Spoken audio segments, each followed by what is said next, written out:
Shalom à tous, que Dieu vous bénisse. Bien-aimés, parlons un peu de la prière.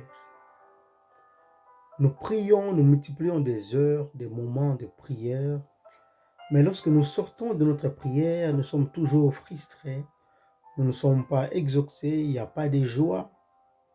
Alors que la Bible dit, priez afin que votre joie soit rendue parfaite. Mais la joie n'est pas seulement dans la prière.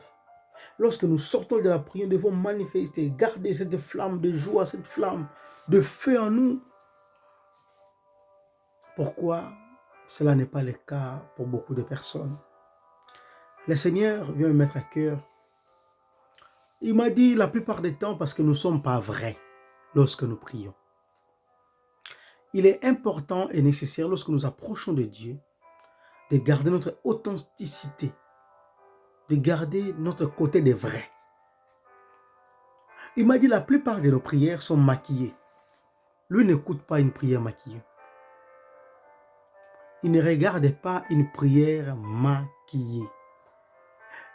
Une prière maquillée, c'est quoi? C'est une prière qui est remplie d'émotions. C'est une prière qui est remplie avec de gros mots. C'est une prière qui ne vient pas au fond du cœur. Une prière qui est adressée simplement par le lèvre, par la bouche. Une prière qu'on a ramassée de gauche à droite. Dieu veut que nous soyons vrais lorsque nous approchons de lui.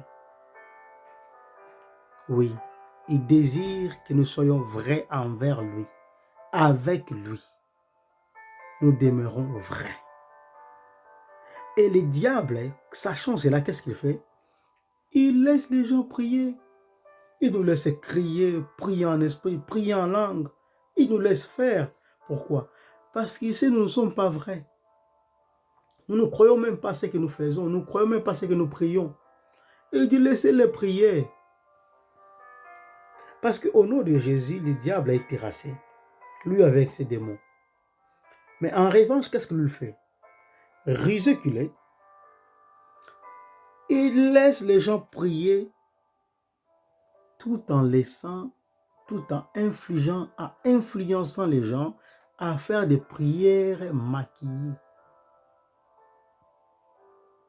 Dieu vient nous dire, nous devons faire des prières authentiques, des prières vraies, que nous soyons sincères avec lui.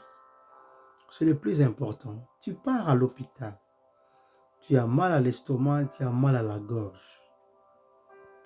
Tu dis au médecin que j'ai mal au genou. Dites-moi, quel est le côté vrai?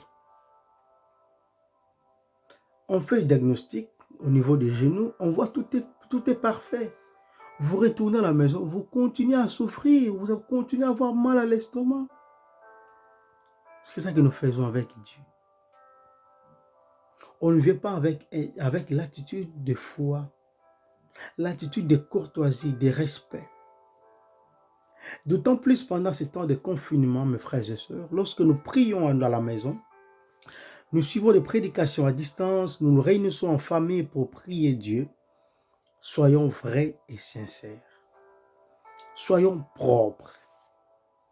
Ne restons pas en pyjama sous prétexte que non, je suis à la maison. Demain, aujourd'hui, il n'y a pas culte, donc du coup, je suis à distance. Je peux m'habiller comme je veux, je peux avoir la position qui me plaira. Non. Non, mes frères et sœurs.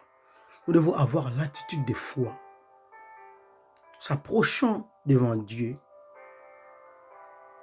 avec joie, avec notre côté vrai. Dieu nous connaît tellement mieux. Il connaissait la pensée de Balaam.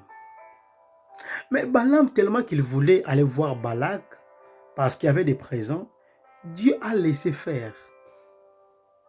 Mais au bout d'un moment, Dieu s'est rendu compte. Il s'est dit, mais c'est jeune, Balaam, il se perd.